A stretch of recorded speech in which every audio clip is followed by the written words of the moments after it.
everybody, and welcome to the show. Of course, this is Bugbear's Basement, and guys, we're going to be getting into episode 10 of the Moonshea Isles. That's a pretty impressive.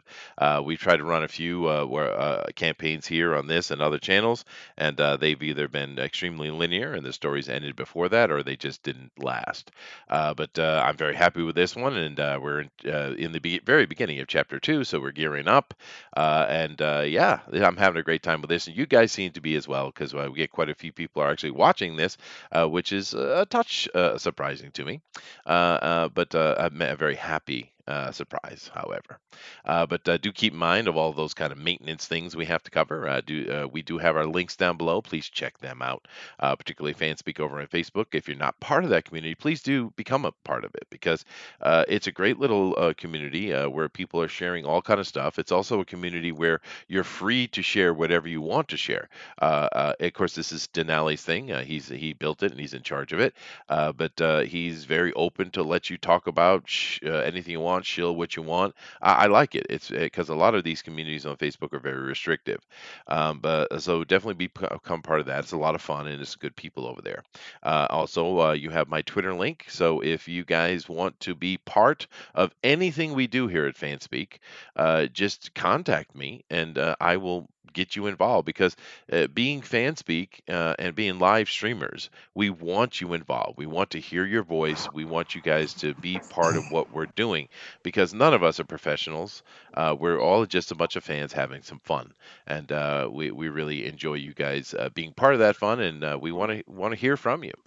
Do keep in mind that this whole thing I started this whole thing because I was a moderator for several places, and I was talking to a bunch of people, but I couldn't talk directly to them because it was all in the chat. So I wanted to communicate icon to icon, as it were, and that's where this channel came from. And we are a year more than a year on, and we've created all kind of interesting shows, and we're doing a lot of fun stuff. It's great. We're having a great time, and of course, we get to play D&D too here on Tuesdays, which is hands up awesomeness, right?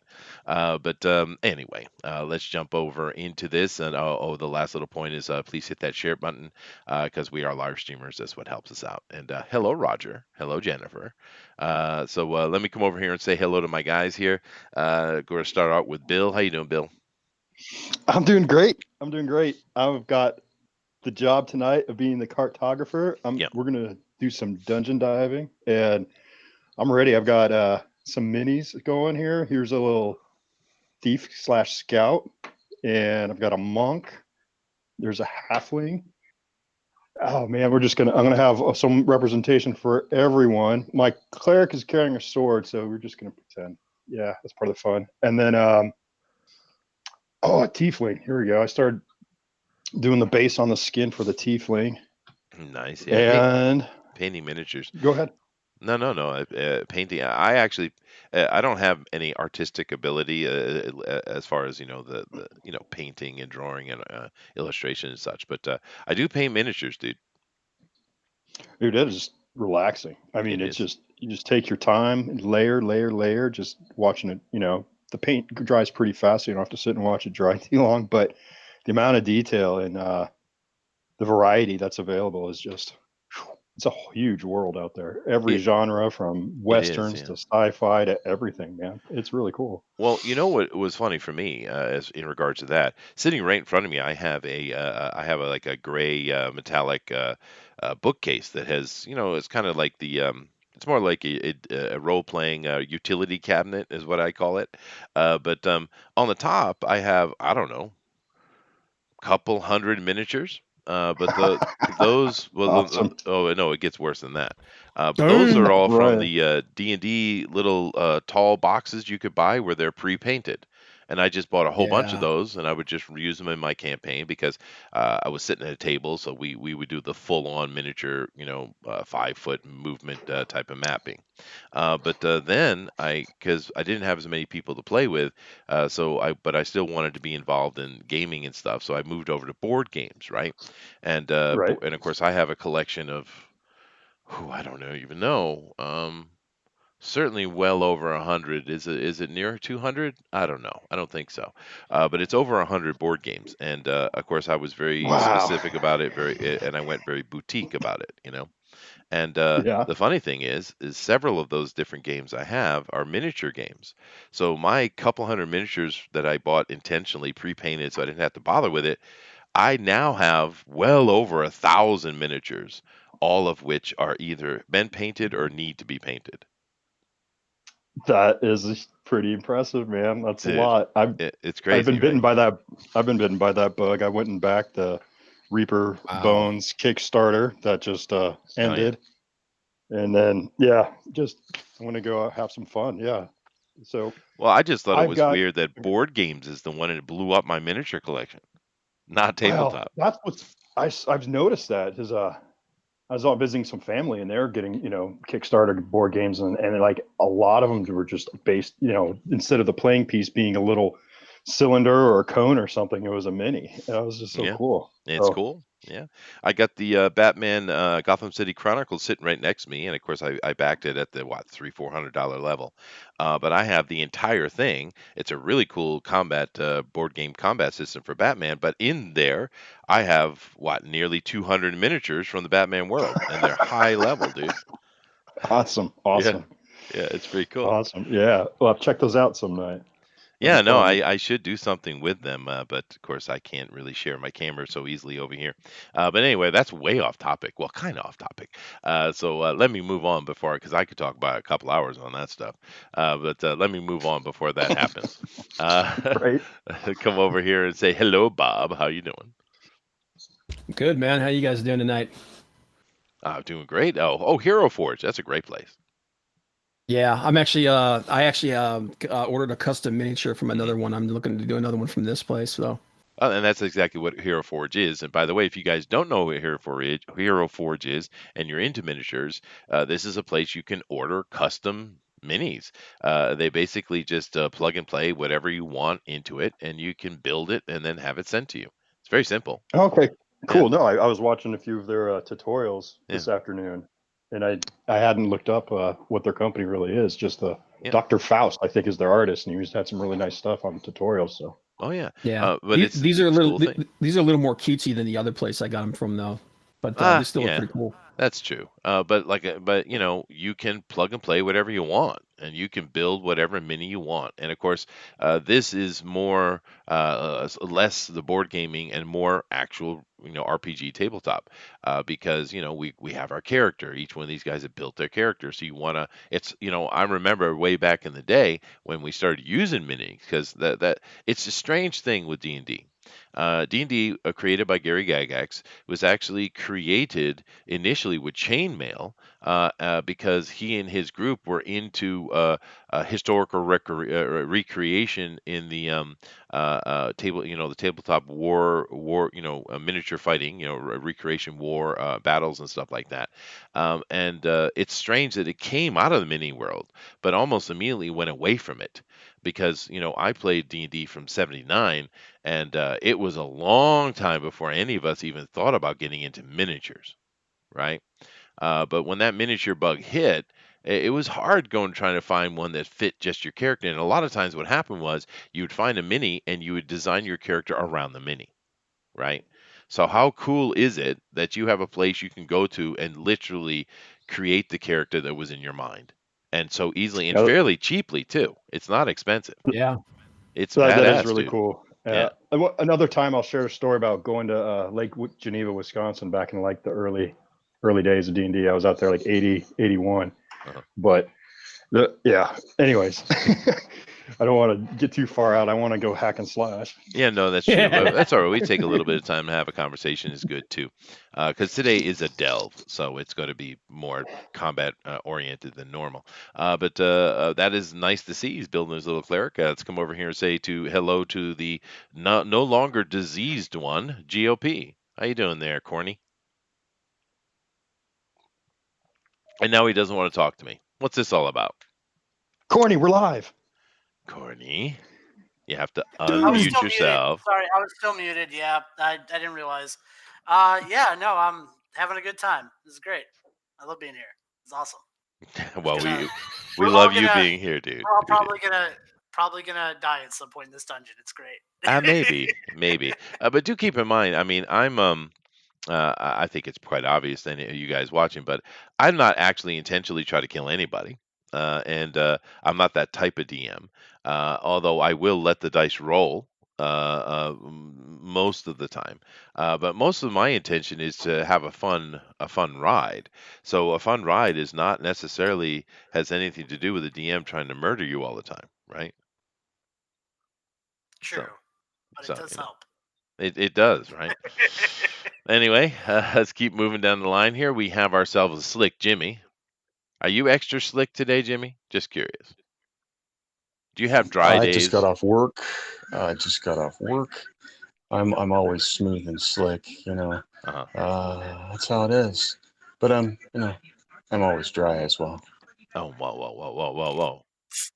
Now I'm confused. All right. Glad to have Jimmy here with us. Of course, he's probably getting himself set up as we speak because he literally just came in. And of course, last but certainly not least, we have the young lad himself, Sir Zachary. Oh, hello, hello, hello. I'm excited to be here Well, I'm to glad. play a young man who can't keep it in his pants for one lady. This is true. And now he's going to get married. He needs to find a ring. I totally forgot about that. I would have went out and looked for a ring in that last playthrough. Well, But now I don't even have a ring, and we're about to all go delve in a dungeon and die. So I did move us along quite quickly. That was in general. I've tried to let you guys make any decisions you want and just craft the story to what you're doing.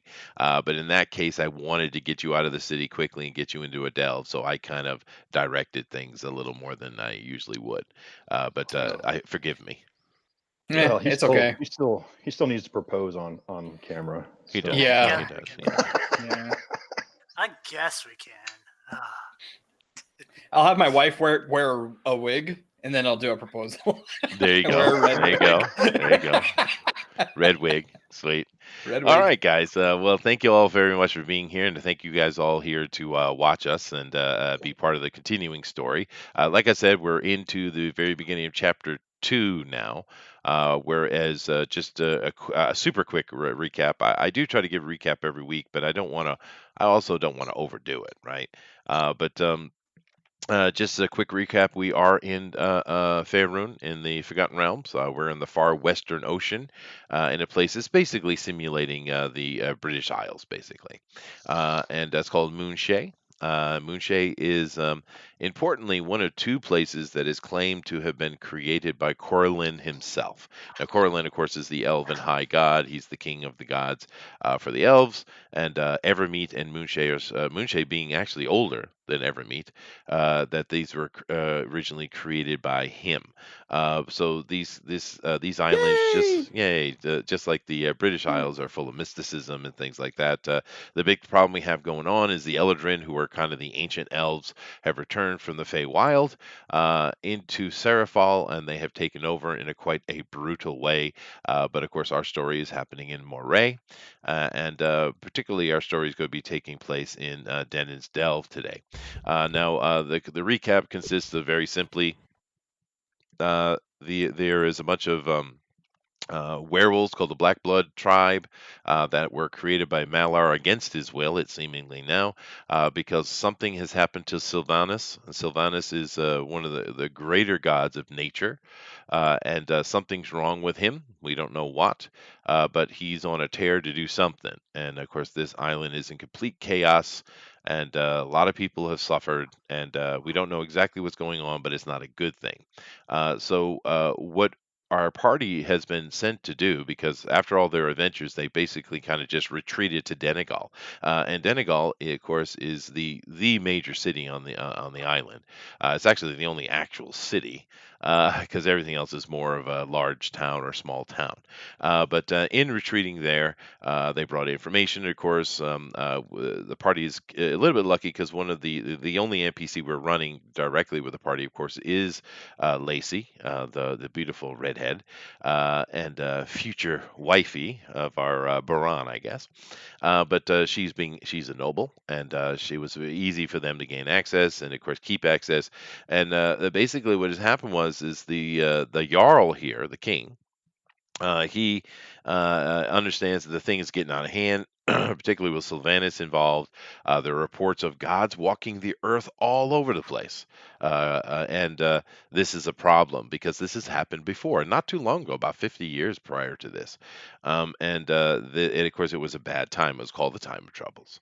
But during that time, Moray was able to stay kind of out of the trouble because there was an ancient artifact which they had in place. No one knows exactly who made the thing, but what it did was it makes immortals very uncomfortable within the radius of it, and of course the radius is just enough to kind of keep this island itself covered. It's not a very big island, and it doesn't stop them. It doesn't have the power to kill them or anything like that. It just makes it very uncomfortable, and therefore during the times of trouble, this artifact kept them pretty much out of the problem. There was a very famous knight, or actually paladin, of Pelor, who was the bearer and user of it. And the problem is this paladin. He, after all of those things were done, he decided that he was going to go and seek his fortune, or at least being a paladin, it probably had more to do with some righteous thing. But Denon's Delve here, if you look on this map up in the upper west-hand corner, you see it right there in the Troll Claw range. Denon's Delve is a very famous delve throughout Faerun for adventurers. And therefore, it's a known place, and he went over there to do whatever he was going to do. But the problem is, he's never been seen from or heard from again. And now that we're seeing the gods walk around, of course, Sylvanus is causing trouble. This party has been sent to go and retrieve it. Now, it doesn't. From what these guys heard and the information they got, This isn't like the last straw, the last chance. It's not that situation. There's plenty of other things going on from the Jarl and many of the other people on the island, but it's a plan B type of thing. Why not try to get it because it would at least be helpful. So this party, which is around fifth level, which doesn't sound very high level, but if you understand anything about D&D, you know that the majority of the people in the world are not that level. If you go to a town, the highest level person in that town might be fifth level, maybe, right? So these guys are actually already in the elite level of adventurers.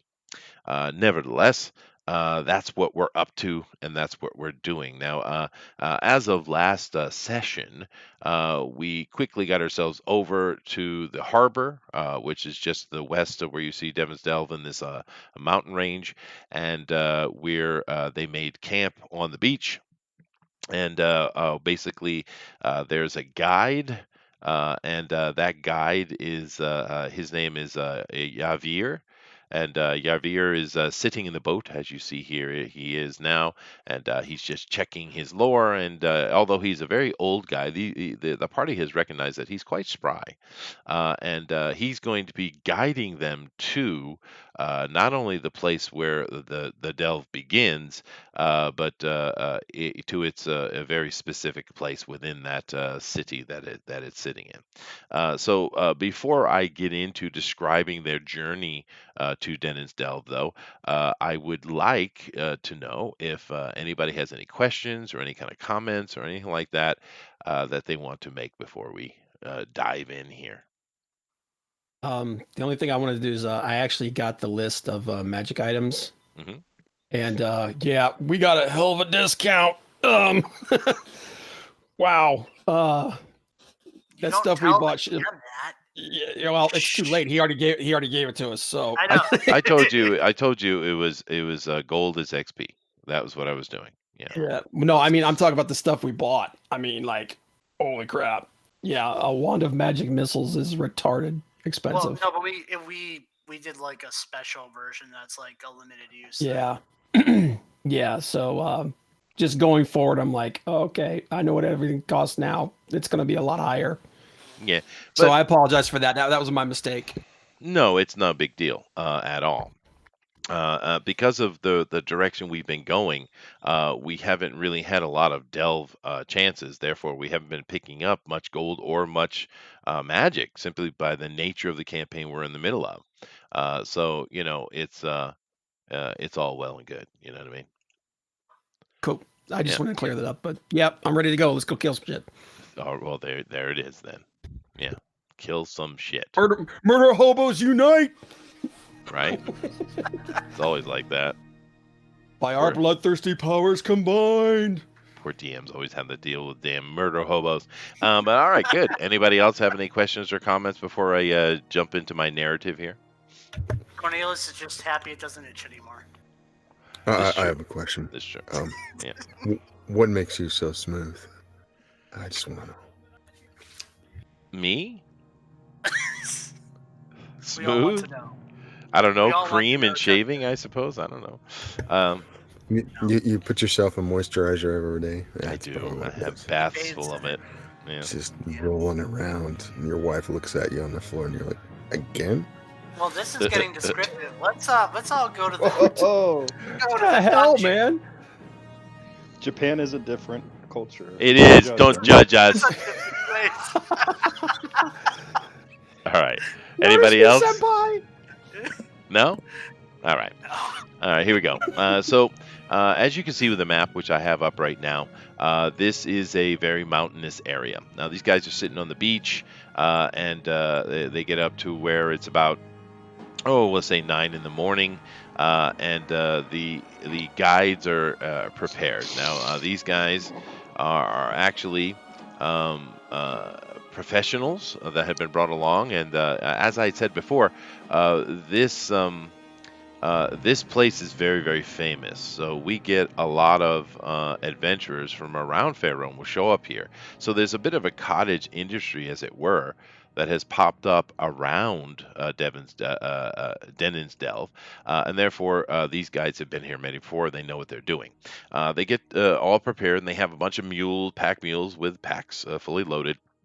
And the entourage is about 8 deep, and of course one of those is Yarvin himself.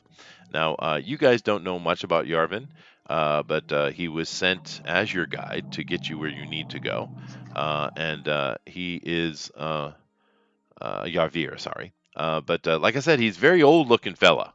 But he is very energetic, and when it's time to go, he comes over and he says, "All right, we're ready to leave. Come on now." Now, you guys are told that all the mules have been brought to move you over the mountains here, that your horses will not really be very useful in this situation, so they were not brought. So everyone's pretty much on foot, except for a few of the pack mules, which are very good at kind of dealing with this kind of terrain. Now, as you guys move along through here, one thing you notice about this place is that the age of it. Now, of course, everyone who either is born on Moonshea or does any study of it understands that it is a truly ancient land. Many people consider it to be the original homeland of the elves, possibly even where they came into Faerun. This is not completely known, but it is ancient. And these mountains prove it, because here you have these very sloping mountain type of kind of giant hills, really. They're very smooth. Time and rain and erosion have worn them down to a gentle slope, and the going is not difficult. But it is, of course, climbing up and down mountains and into valleys and stuff like that. So it takes a lot longer than it would or have been moving. So much so that by the time you get to your destination, it is already night, and you guys are going to bed down and deal with this in the morning. So it is very slow going. Now, as you go along, you do notice a couple things that are kind of interesting. This area, this mountain range, falls within an area called the Troll Claw Range, and the Troll Claw range is the most, even outside of this current trouble of werewolves, is a very dangerous place. It, of course, is crawling with trolls and many other monstrous things, and it is not a place to be taken lightly. However, as you guys have traveled from the beach and spent your entire day climbing into these mountains, you have seen nothing of danger. You see no creatures at the periphery of your vision or any kind of thing looming in a shadow. It's actually been very serene. And as you stand here, looking down into the valley, as you guys head quickly into the valley and set up your camp before leaving in the morning, you notice that in the valley, or several valleys, you're at a very high point actually, that you see what seems to be the ruins of an ancient city. And you can't really tell the architecture or anything from here, but it was certainly a city made of stone. And like I said, it's laid out in many little valleys and little crevices before you. Matter of fact, there's probably more of it beyond your sight that you can see. But even though you are kind of far away from it, it does look ancient. But as you guys head down and you get to what the guide here, Yaver, says is the outer perimeter is where you set up your camp. And of course, the outer perimeter looks a little bit like this. As you guys can see, the dusk is coming, the light is leaving the day, and you guys are standing in front of this aqueduct, possibly, or some form of wall, maybe, structure, and you're going to set up your camp right here in front of it. Now, during the night, there's, of course, there's over 10 of you, there's 13 people here. And one of the things you really enjoy is that you usually don't, because you live the life of an adventurer, right? So when you set up for your night, you have your bedroll and you have a little fire and you make your food as basically as you can, because that's the life of an adventurer. It's not luxurious, actually. But this you've enjoyed quite a bit, because a full camp is set up, tents are set up with cots even. And a wonderful meal has been prepared for you. It's very secure. You don't have to worry about watch. They have guides are set up to do that. So you spend a very nice and relaxing evening with a little bit of relaxing beverages and song. And of course, even our little halfling gets involved with his wonderful voice. And you have a quite relaxing night. And then the morning comes. It's chill. All Uh, over your face. all over your face. Thank you very much for interrupting the dialogue with such a wonderful comment. I do appreciate it. Yeah, but frost is on the ground. For winter is coming, but it's not quite here yet. Autumn is set in quite hard, and it's a bit chill in the morning. But you get up and brush it off of you, and you prepare yourselves. And you have your guide here, and you notice that as quite early in the day, the sun is just breaking. Yavir is ready, and he's on foot. They're not bringing any kind of mule or anything with you guys, but none of the other guides are moving in any kind of direction to head with you. They're going to keep the base camp here at the perimeter, and they will keep your beds warm, as it were. Like I said, these people are professionals. They do this all the time. It's their business. They're kind of like the adventurer Sherper into Denon's Delve. That's their job. And like I said, this place is very famous, and there get many adventurers come every year to try to enter into the delve. And therefore, we know a little bit about the delve. And as Yarvir is leading you through these ruins that you are seeing, now that you can see them closer, you notice that, interestingly enough, they look rather human in construction. Now, we know that there are certain type of elves that do build in stone buildings. The Eladrin are not necessarily that type; they're more the nature type, although they are quite sophisticated. But the ruins look human, and that doesn't seem to make sense for what you know about the Moonshea. And Yeah, because isn't this aren't these ruins supposed to be dwarven? well, let me get to one thing after the other. Okay, All right. I'm sorry. Yeah, no problem. But and now you notice that they're extremely ancient, these ruins, because they're just as weathered as the hills are. The stone doesn't have sharp edges. It's smoothed over. It's faded. All the runic writing and stuff can barely be made out, and it's in a language that I'm sure none of you guys know. Anybody have Netherese? No. No, I would imagine not. Well, you never know. But it's written in a language you don't know. Although anybody who has a high arcane is probably recognizes it for what it is Netherese, and of course that's an ancient culture of super high kind of magical high tech people from the past. It's a good story in vanity and the destruction that it brings. Nevertheless, as you guys are moving through here, once again, it's very serene. There's no dangers coming at you. There's no monsters lurking. Matter of fact, there's lots of late autumn butterflies moving around, and it's serene is the really best word for it. But basically, you guys walk up and you come to a center, and it's still early in the morning. The sun is still kind of just getting up in the sky. It's not at noon yet, as you can see here from our photo. And he leads you up just to the edge of this, and he points toward that gateway in this ancient structure. And he says, just go in there. There's a door, he says, and just touch the large gem that is upon it, and it will open the delve for you. And good luck as he turns around, and walks away. So, any questions for him before he runs off, or do you want to just get into the delve right away? I'm gonna ask him. So, if this place is just like a tourist trap at this point, Yeah. like I'm guessing a lot of it's probably picked clean. I would assume. Now, he explains to you that there's not a lot known about the delve. That it does go down a certain number of levels, and it's quite complicated in its layout. So much so that there have been suggestions that it possibly might somehow shift its shape, although this has not been proven. But mapping attempts have proven difficult. But he does know that once you get to a certain level, you get to the end of what seemingly was some kind of understructure of this human creation you have here, because the actual delve is of dwarven make. They don't know exactly what clan, and it goes deep. It goes very deep. So much so that there isn't even a rumor that anyone has made it to the bottom of it.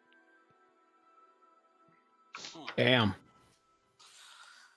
But all right, Well, I'm ready to go in. All right. All right. When was the last? I do ask him one question. When was the last time you brought someone here? Me personally? He says, I haven't been here in over a decade. Oh, okay. Thank you. Oh, you're welcome. Because the Jarl put him on it, because he is the utmost expert on many of these kind of things. So he was, it's the Jarl that he's going to send his best man, and Yavir is your best man. And he's a very nice guy, well spoken, and of course, any kind of little questions you have about the delve, he told you about it. But from a D&D player's point of view, it's a delve, right? So Yeah. it's not really a lot of information as far as that. And of course, I don't want to preempt anything anyway, unless I have to. Nevertheless, he walks off, he takes off, and you guys are left to your own devices. And of course, here you stand in front of this archway of this decaying ancient building. And as you guys head up the stairwell and look inside, sure enough, there's a very large metallic arched door that takes on a very similar shape that you see this archway you just went under. And it's a strange metal door as you approach it. You're not exactly sure what kind of metal it is. It's almost like an orangish red type of metal, and it doesn't it stands out amongst the area here because it has no scratches, no dents, no even dust seems to want to hang on it. And of course, you look at this entire area here, I chose the Asian motif here because I thought it made it look exotic and different. But everything's busted up. The whole place is busted up because it's thousands and thousands of years old. But this door seems brand new. And sitting right in the center of it is a large, oval, green stone. And when I say large, I mean it's over a foot in its diameter. Well, are we ready? Here's an idea, guys. Why don't we just abandon the mission, steal that big ass gem, and go have a party? Oh, Corny. Well, all right, fine. We can do that afterwards. Sure. Why don't you try and pull it out of there, Corny? Oh, go ahead. Don't talk to Corny and then also have the word pull out in the same sentence. Jesus. What is up It's like tonight? common Oh my sense, gosh. man. I blame Jimmy. Oh God. Let's go do in. We have yeah. we have a quest. You do. All You right, do. Maine. Torches for all the humans who can't see in the dark. All right. Well, let's establish a little bit before we dive in. Now, who has no light? I don't think we have any dark vision in the party. Well, the tiefling maybe. Do you? I have dark vision. You have I also dark have vision. a light cantrip. So You do have light I think- cantrip. Okay. We know the elf has low light vision. The halfling has low light vision. So The half elf does too. the half elf does too. So we have one human. Just Baran and Lacey are the ones who have trouble in the dark. Okay. Yep. That sucks for us. Well, that's okay. There's plenty of light cantrips around here. And actually, one of the things I'm trying to do with Lacey, because, we have a situation where an NPC is actually being played, right? Which is usually not preferable, but in this situation, it's fine. So what I've tried to done with Lacey is make sure she has the read magic spell. She has the identify spell, and she also has light things on her. So you guys can, of course, take the lead on that, and I'll follow. But if you want, Lacey can certainly provide those kind of minor utilitarian things. So, what equipment does Baran have? Like, what's he carrying? He carries a sword as a weapon, right? Yeah, I have my. Hey, actually, no, I have a rapier that has flame on it. yeah, we all have our new magic items. You do. I think. Yeah. Yeah. So I could always just light my sword on fire. just use it as a I'm torch. looking through my stuff, and I don't think I actually have low light vision. you're a halfling. pick You up a- most certainly have low light vision. Yeah. Okay. Everybody does. candles, It's just the humans that suck in that way. No. But then again, we're going into a delve. So low light vision isn't necessarily helpful. It's not dark vision. Low light vision Well, is made that's- for the twilight that's in what- a forest, right? Well, that's what's Dark vision is a elf trait, half elf trait. No. Low light vision is. Dark vision Low is light vision, actually yeah. seeing the dark, right? Like thermal Yeah. Well, vision. that's what's in the players. Oh, you're talking about thermal. No, this one is darkness is dim light.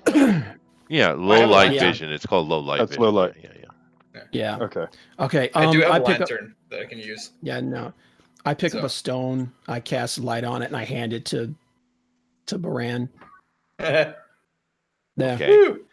He finds I'll a give you another chink in one his now. armor and kind of shoves it in there. All right. So he's lit up around the chest. He'll be easy to identify. Thank you.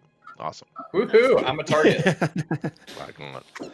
All right. Well, you guys are standing here in the front of this immaculate-looking metallic door, very large door, and there's a green Jeb just begging to be touched. I mean, the halfling must be beside himself, not have touched it already. Well, I'll say, was it I'm Masquan? gonna. I What is want to it? do Speak a friend and enter. Yeah. investigation check on it. All right. Go ahead. Okay, hold on one sec. Let me test this out now.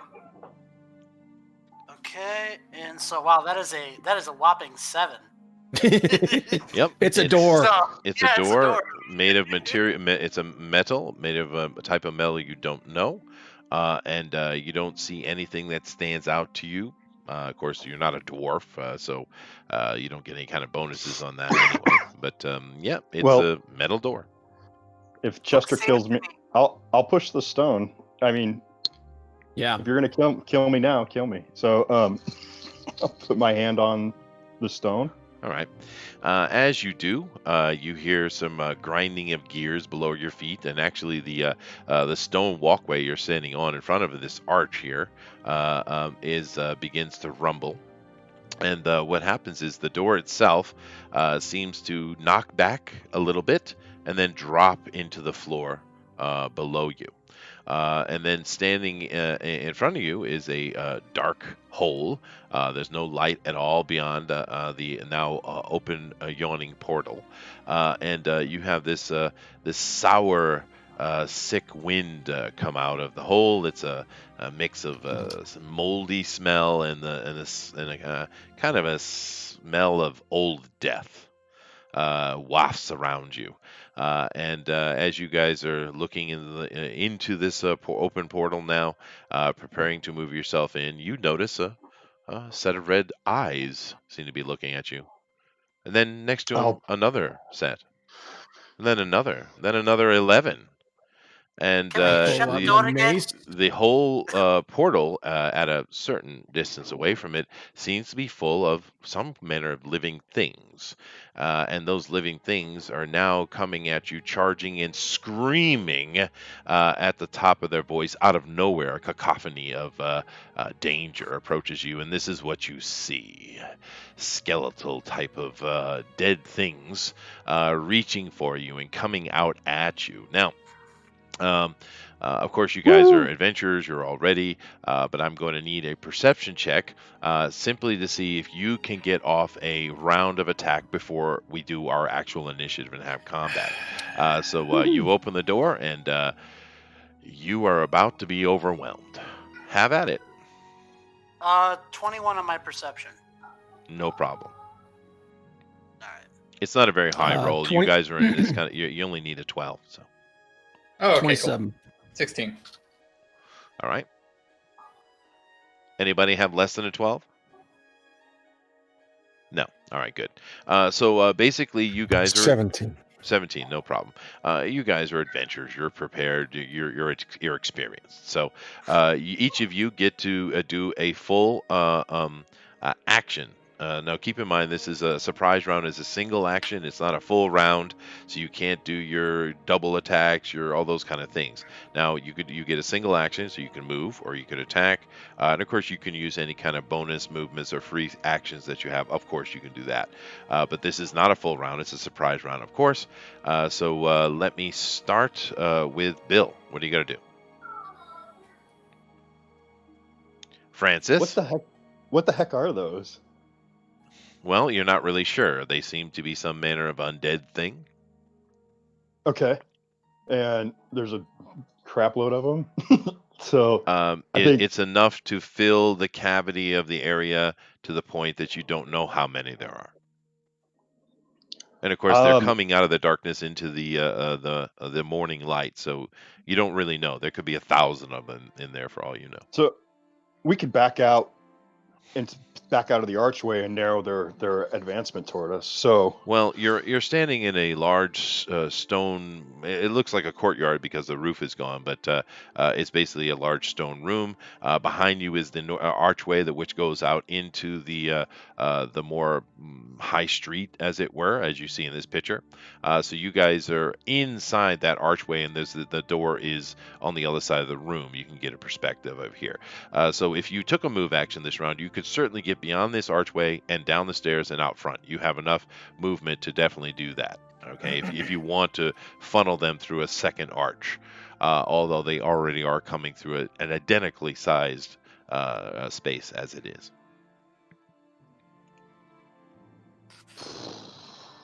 man. Okay. Yeah. Well, I've got a. I mean, if we've got a bonus round, anyways. You do. Okay. But I'm waiting on Bill. I want to know what Bill wants to do. I'm gonna go down the line. So.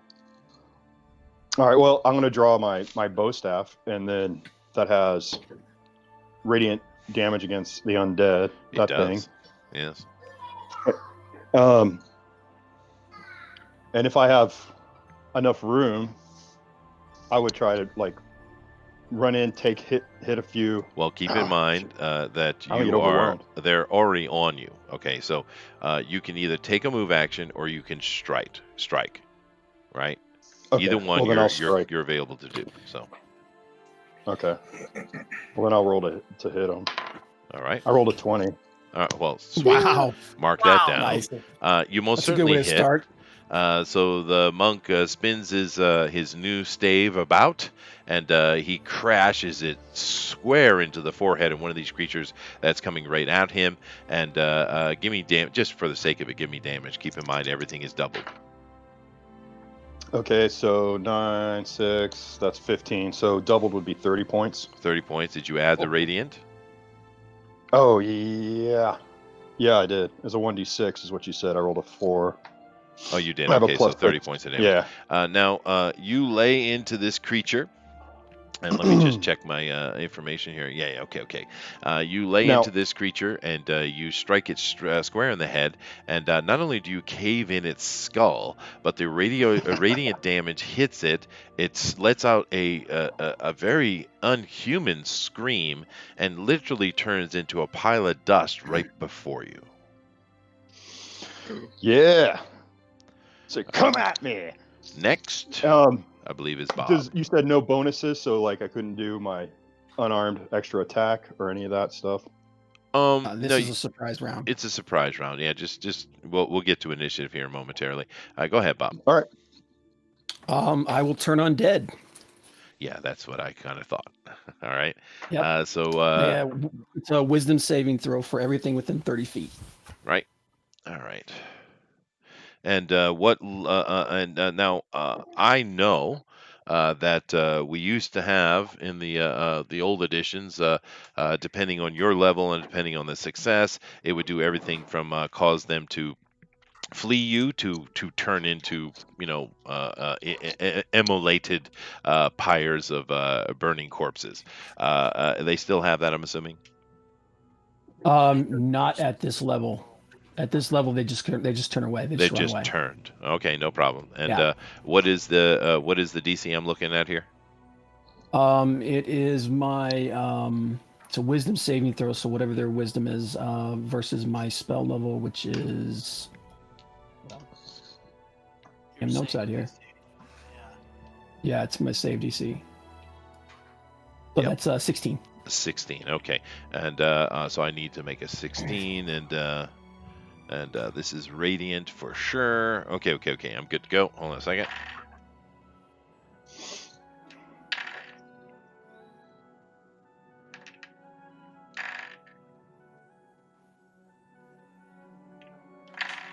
All right. You have around you, because these things are coming at a high speed. These are not slow, loping type of zombies. These things are charging at you at high speed. And as they're coming at you, 8 of them, which are within that radius of you, the radiant damage. They put their hands up. They shriek, "Ah!" And they turn on their heel to run back into the pile, and they kind of get trampled over by the things that are coming behind them. So that was very effective, actually. Next, Actually, real quick, Chester. I forgot we leveled to level 5. yeah, If these creatures are CR 1/2 or lower, they're instantly destroyed. that's what I was asking you. Yeah, that's why I asked. Okay, yeah, I'm sorry. Yeah. I forgot we were level 5. Yeah, see, I thought that was going to be the case, actually. Instead of them turning and running, they just turn into clouds of dust, just like the one that the monk took out, and they fall. So far, you guys have dropped 9 of these things. It's quite impressive, actually, because they glow from inside as if veins are exploding across their body, and then they just puff into a scream of dust. Next, Slick, I believe, is next in line. Like a mouse. Well, I've got a new spell. Sweet. Keep I in mind, we're need going to- to a delve. Don't burn him yet, buddy. I'm just saying, Oh, be careful God. what you burn, right? Fireballs, just right away. Oh no, we know a fireball's coming. We know that. Well, It's not necessarily a bad time to use it because you don't know how many are in there. It's a fair point, actually. I just don't want the boys in front of me getting burned up. So Well, you can launch it at the extent of the range away from you guys. You can, because a fireball works by like a pin, a golf ball size of fire extends from one of your fingers, and you throw it, and it kind of flies through the air and then explodes like a airborne bomb. Is the way it works. It's not like a stream of fire coming out of your hand. That's called burning hands. Let's hold up on the fireball and let's do some acid damage. So All right. let's see. No, let's do magic missile instead. Sorry. All right. All right, let's do a magic missile. Well, that's a cantrip, so you can do that over and over, right? Magic missile? No, it's not a cantrip. It's first level First spell. level. Okay. It's See, they should have made that a cantrip. I don't know what they were thinking. But anyway, go ahead. Right. Now, am I throwing a 20 first or not? I don't understand what your point is. You get to you automatically hit. All I need is damage, dude. All right. And are you you have 3 targets, or is it up to 4 now? 4. Okay, so you have 4 bolts, which do what, 1d4, 1d6 plus something, right?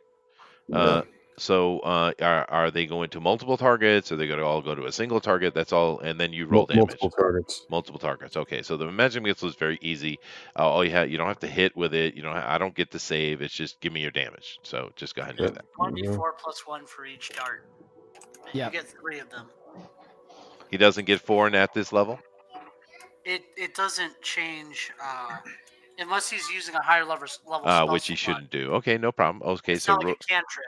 Cantrips go up as you level up. right. That's why I said it should have been a cantrip. But okay, roll 4 cider 3 times. Add 3 points to it, and yeah. My thing's being.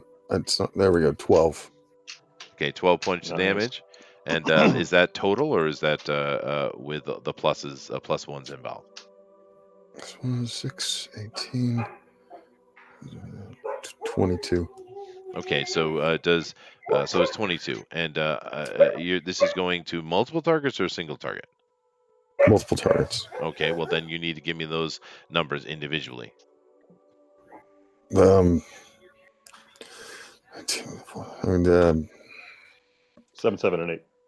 just 7, 7, and 8. That's fine. Okay. Well, you hit 3 of them. You certainly do damage as your magic missile explodes upon them. And of course, we made a decision from before that your magic missiles look like flying boobies. So these boobies strike the ghouls and cause damage to them. Flaming now, bobs. yes, Flying golden boobies. I want that's golden right, boobies. golden ones. That's what we want. But it doesn't drop any of them though. But it does We'll damage call him them. the Pablo Romero special. Oh, That's hey, right. Pablo, he got himself in the news the other day, Yeah. didn't he? Good on you, Pablo. There you go. Good on you. Good job. Yeah, good job. But anyway, let's move on. Next, we have we did our cleric. So next is our wee little halfling bard, who is kind of useless against these things. But go ahead. Well, thank you. Yeah, I can't do too much, but I'm just gonna do vicious mockery on whichever one took the most damage from Jimmy that I can see. Okay. Duke. Whichever it appears. Yeah, anyways. Yep. And I rolled an 11, so it probably doesn't hit. I would assume. That's just a straight up AC attack, right? Yeah. Yeah, it misses. Yeah, it misses. All right. Well, that was anticlimactic. And then, of course, last but certainly not least is Lacey and her man. So let me just roll for Lacey real quick. And I'm just going to do her standard. She draws her shimmering sword, and she takes a strike at it. She hits for sure, easily, actually. And let me see. It's a long sword, right? And yep, it's still the same. Okay. And she cleaves one down from shoulder to sternum, and it drops under her tireless barrage. Yeah. Go ahead, Baron. All right, Zach. All right. Well, I'm using my flaming sword of death, and and I rolled a 20 to hit. Is that natural or just Yep, accumulated? natural 20. Oh, Natural 20. sweet. We'll mark that down. We're getting some 20s Uh, today. All right. Yep, and I hit for that's 9 physical damage and 5 fire damage. All right. So it's a total of 14. The one Mhm. you now this is with an arrow or is this with a weapon? This is with my rapier. Your rapier, and you strike it. The damage is, of course, with the slashing damage is fairly minimal. With the fire, it scorches the area, but the thing kind of looks like it's going to keep coming at you, but it just kind of stops in its tracks and falls flat on its face in front of you. You notice that when it hits the ground, unlike the other ones, and similar to what Lacey has done, because these guys have been doing kind of big effects on them, but when it hits the ground, it's seeming that their skin turns to some manner of like stone or marble almost on the ground. It's a strange effect you haven't seen before. Nevertheless, it is time for initiative, please. Everyone give me initiative. 13. 13. And of course, I'm rolling group initiative here. I'm not doing the individuals. Oh, wonderful. That was wonderful. Oh, my God. Ooh, That's an 8 for me. 14. 13. 11. Sweet. All right. And I rolled a 1, which adds 2, so I have a 3. Sweet. Let me see if Lacey can be up in the top. No, Lacey is. What does she get? It's actually not bad. She's at 8. All right. So who was the highest? I Somebody was. got 14. All right. Go ahead. Go ahead, Francis. Are they still funneling out? Oh yeah, they're definitely funding out. These are undead. They don't have tactics per se. They don't have fear. They're just a mindless horde of things. So all the many you destroyed or damaged has no effect on their pursuit. You know. Okay. Yeah, I'm gonna. We don't have it. I don't. The numbers of them. There's Nope, 30, it hasn't 40. got to the point that you can see the end of it yet. Because remember, the light you're getting is coming from behind you, really. Because and therefore it's only getting through some of the cracks of the roof and the angle of the sun, so you can only see the first few feet beyond the door. And that that space is filled with these bodies. So you don't know how many more, but there's at least a dozen still standing in front of you. Okay. All right. So I'm gonna make sure. I'm gonna try and do a flurry of blows and an extra attack, but I want to make sure I'm rolling this right. Uh-huh. So this will be the one time I'll just run through this, and after that I should be good to go. So with regular attack is 120. I get an extra attack or bonus attack. I can only use that once, right? I think. For the monk, it's a bonus action, so that's just one. If I'm doing an extra attack, that's just one straight attack, and then flurry of blows is 2 attacks. So I can roll 5 20s to hit. Sounds like that's about right. Yeah. Okay. And because I'm not it's sure a mob, about the stacking rules in 5th edition, so it's good enough. Go ahead. Okay. And then now tactically, I'm looking if it's a mob, I don't want to. One thing I wanted to try and do with the monk was do a lot of hit and run stuff, but I don't want to get cut off and then eaten by zombies or whatever this is. So I'm going to stay with the party and just lay into bury them. your heels in and let loose. Yeah. Yeah. Okay. So, and all these are what, fucking plus 8 to hit? I'd assume, yeah. Oh my gosh. Okay, this is going to be fun. So, what's my minimum? What's the AC here? So I can just. Well, we haven't really detected that, but Okay. it's not very high. Okay. Well, anyways, then. It's above 11. It is So above I rolled 11. 24, 12, no, 13, 12, 15.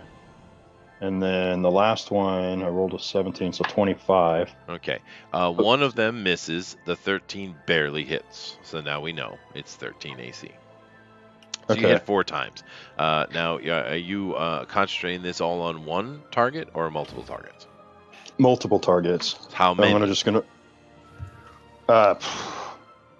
I'll do 2 targets 2 times. All right, go ahead. Okay, so then for damage is 1d8.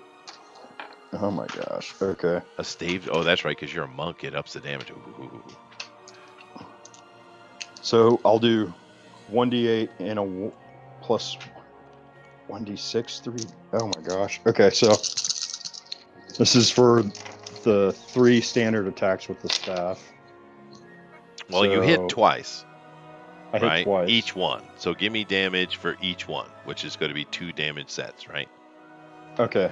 Yeah. So the first one, let's do 16, 23 plus 16, right? Am I looking at that right? I don't know. Just give me a total. Yeah, 39. For 1. And then the next one? For 1. And for the next one, that's 12. Hold on a second. Sorry. 22. 22. The first one, as you're spinning your stave around and doing your footwork, you bring down the first one and it cracks its right shoulder, and then the second one literally rips its jaw from its head and it drops mauled on the ground in front of you. The second one is not as spectacular, but you hit it twice about its abdomen, where you hear cracking of bone and shattering, and the thing drops to the ground, still writhing, but certainly out of the fight. So next. That was 14. 13. 13 is Jim, right? I've got Or, I'm 13 sorry. as well, so We both I have can 13. barely We hear wanna you, go dude. for it. You got to speak up. I've got 13 as well. All right, so. go ahead. Okay, I did 19 to hit on whichever one is Well, just what one are you of the ones that doing? look What are you damaged. doing? Tell me what you're doing. Vicious Mockery again. Again, now can you use this quite a bit? Can you explain how this works? What is it you're doing to cause this Alright, effect? well, it is my only damaging cantrip. It's a cantrip. So, okay. you unleash a string of insults laced with subtle enhancements at a creature you can see within range. If the target can hear you, though it need not understand you, it must succeed on a wisdom saving throw. Oh no, it's a saving throw. I completely forget. Or take 1d4 psychic damage and has a disadvantage on the next attack roll it makes before the end of its turn. So I keep forgetting. I don't even need to roll to hit that. Yeah, we did a save. We already used it, and I redid a saving throw. Yeah. But my question would be, these are mindless things. Well, it doesn't necessarily. As long as they can hear me, that's all that matters. Yeah, but they can't. They have no mind to be mocked. Okay. No, Well, I'm not saying okay. I'm saying I'm asking for a clarification in 5th edition is what I'm asking for. Yeah, no, it I'll doesn't look it say up real anything quick. like that because it says that they don't necessarily have to understand me. That's all it tells me. So it doesn't say like certain creatures have conditional immunities or something like that. It doesn't give a conditional immunity except unless they're like deaf. And then Yeah, they're not deaf. No, they're standard undead. No, that's fine. I have no problem with that. I'm just curious. I do have a clarification for it. Vicious Mockery weaves its magic even if the creature is immune to the damage or doesn't understand the language of the creature doing the mockery. So even if they don't have a mind to understand, it still affects them. There you go. All right. So the saving throw I believe was 16 last time. So I'll roll it again. And it fails this time. So do your damage to one of them that is coming near you. Now, being the halfling and the bard, I'm sure you're standing behind larger folks. But so maybe it's one that is charging the monk or the cleric, whoever you've chosen to be your meat shield. Yeah, that's fine. I'll be behind the cleric, and so yeah, it's 2d4, so it'll be 6 points of damage. Okay, you do 6 points of damage to it, and it seems to writhe in pain. You see a little bit of that stoning effect that you noticed from the young couple of their kind of physical damage they did. It actually has similar effect on its skin, but it's still charging forward, although it does lose a step in its movement. Next, 13 is I think it was Bob or Slick. It was Slick. All right, Slick. Let's see. Let's do a firebolt. Okay. Well, that's Everybody get out of the front of her. Well, no. Not I mean, fireball, it's the he's not. firebolt. She's not stupid. She's going to use what is the diameter of the blast of your fireball? This is a firebolt. A fire It's bolt. a cantrip. Oh, I Yeah. see. So we're back to the cantrip. All right, go ahead. Because it always sounds like you're saying fireball. I said And now we firebolt. can actually do fireball. So. I know we can. Yeah. Go ahead, do your firebolt. Yeah, you know that sucker's coming eventually. Oh yeah. It's got to light up 6. the Underdark. 6. To hit? Oh, I needed a hit. Sorry, I did the. Yeah, this is The one one of those. It's not magic missile. It's a to hit. Yeah. All right, sorry, my bad. Shoot him. 18. Definitely Boom! hits. You do 6 points of damage, and I'm assuming you get a saving throw versus that fire. Yeah. Which it fails anyway. So 6 points of damage. Now you're doing one that's been undamaged and one that's already been damaged. Because there are several it's already damaged been ones damaged. up near. I want to take one down. All right. So let's say you go after one of the ones that took the 7, 7, and 8, and you do your damage, and it drops to the ground with flames licking off of its now marbling skin. 12. 11. My turn. All right. All right. Woohoo! I guess I'm gonna stab at thee another. Ooh, 18 to hit. From hell's hall, All right, I stab sweet. at thee. Well, we know the armor class is 13, so. Yeah.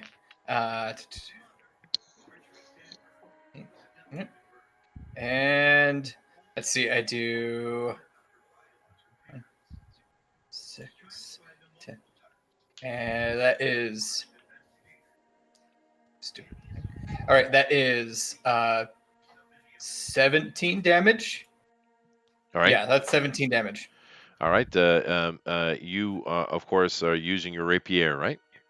Yeah, And, with flames. Yes, and you lunge into another one.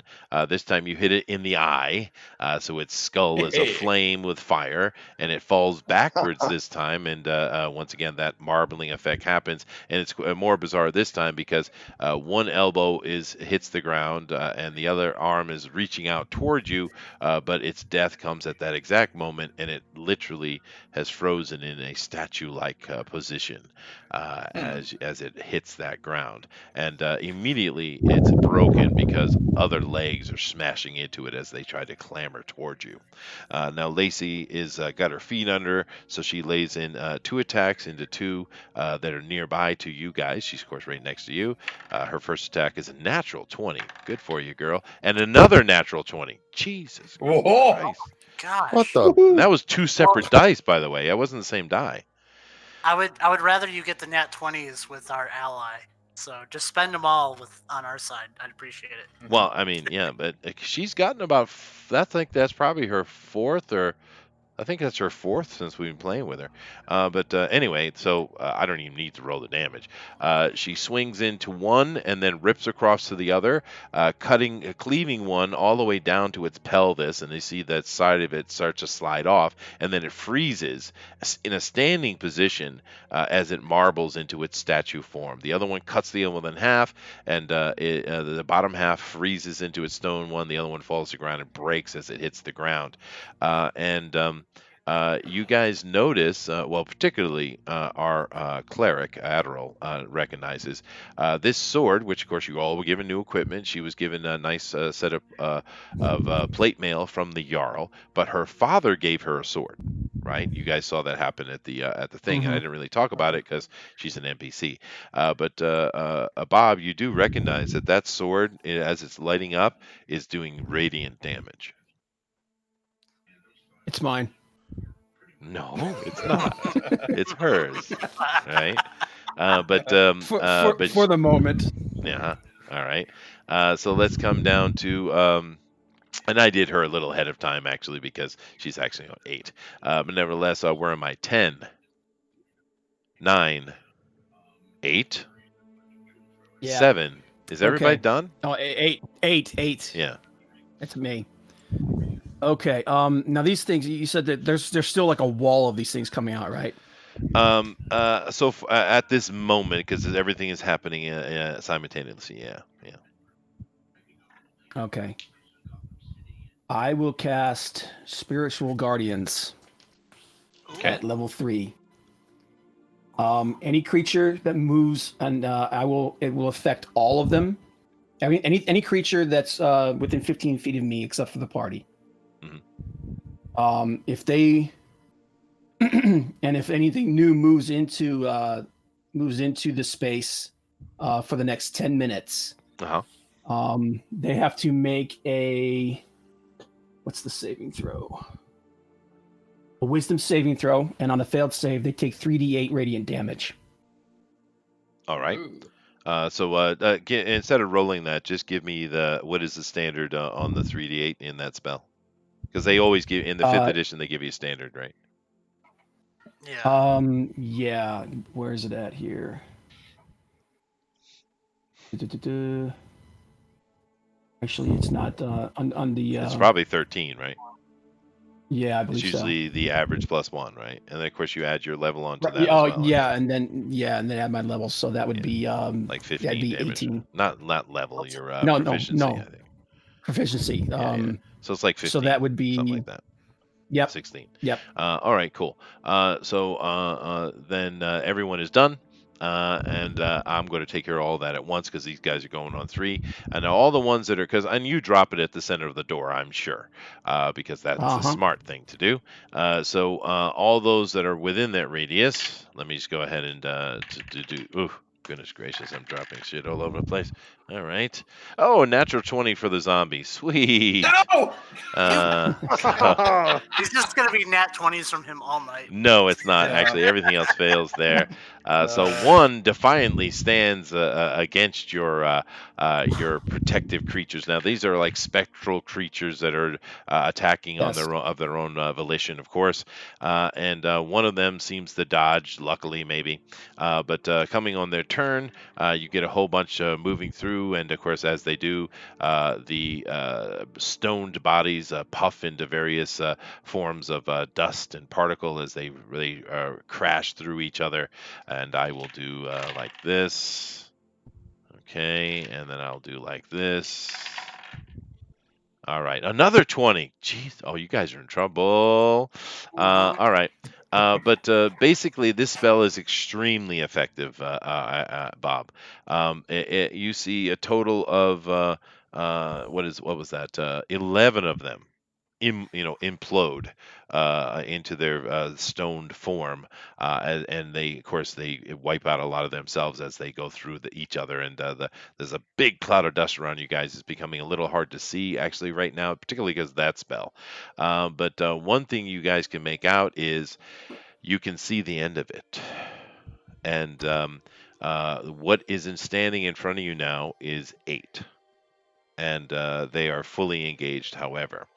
So those 8 who have not been destroyed by this effect or by your blows and what have you, they do lay out. So let me see here. We have 4 of you in the front. We have a cowering halfling behind, so we will leave him out of it. So each of you get 2. Okay? So let me just start. With Bill. What's your armor class? 25. I mean, 18. 18. Wow, 25. I mean, 25. 18. 2 of them 18. are coming at you. One of them, its strike hits you, actually, but it deflects off and it does no damage. The other one, once again, rolled a natural 20. You guys are in trouble. My dice are 20ing tonight. But it comes into you and it hits you, whether it doesn't matter. It hits you, of course, a natural 20, and you take 5 points of damage from its broken and cracked claws, which you guys notice now that you're seeing the first attack onto you, because I haven't laid a finger on you guys yet. It's their hands are very stone-like and abnormally cold, by the way. And a matter of fact, you feel as this thing it does strike you heavily, but you feel that it's almost as if the damage you're taking is from the cold more so than the strike. Okay. Yeesh. moving- No, moving- no saving throw. Is that it? No, it's just 5 damage. Yeah, straight up. Oh, okay. Okay. Moving on to, I believe Bob is next. Mhm. And I rolled an 18 on the best, which is +3, I think, on that only. Let me check real quick. No, it's +2. So I got a 20, not natural. What's your armor Nope. class? 22. Oh wow. Okay. So Plate, next is plate armor works nice. Oh no, plate armor. That's why you guys are going into a serious delve. That's why I gave you that stuff. Trust me, the DM was not being nice. Oh, I know. Yeah. So let's see. Slick is next with his tiefling Laz. No way. Matter of fact, one of them tries to strike at you, swings itself around, and the one coming behind who was trying to hit you hits the other one in the head, ripping its head off, and it stones right in front of you. That was a critical failure. And then let's see, that's 1, 2, 3, and the last one, of course, will be Baran. Come at me. What's the AC there? I got a 21, not natural. Mine is 16. Okay. But can I use uncanny dodge? Is that a bonus feat you can use anytime? When an attacker you see hits you with an attack, you can use your reaction to have the attack's damage against you. Yeah, okay, of course you can. But is that is that an ability you can do once or something? I don't. It's a reaction, so I'm not sure if that's a one time or if it's any time I once get per round.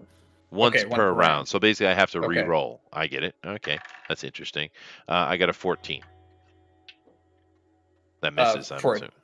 Yeah, That cool. misses. Okay. All right. So we've only had one person damaged in this whole event, and that was, of course, the monk, which he tends to be the damage soaker amongst you anyway. So back to the top of the round. 14. Okay. So here we go again. There's I'll only burn 8 another left key. in front of you. Okay. I'll just do it again with burn another key point. Let's see. There's another 20. Yahoo. 16's a hit. That 12's a hit. That 13's a hit. The 4's a miss. So I had 4 hits. And I'm going to do, 1, 2, 3. I'll just hit these 3 in front of me. All right. Go ahead. Okay. And then, so we'll do,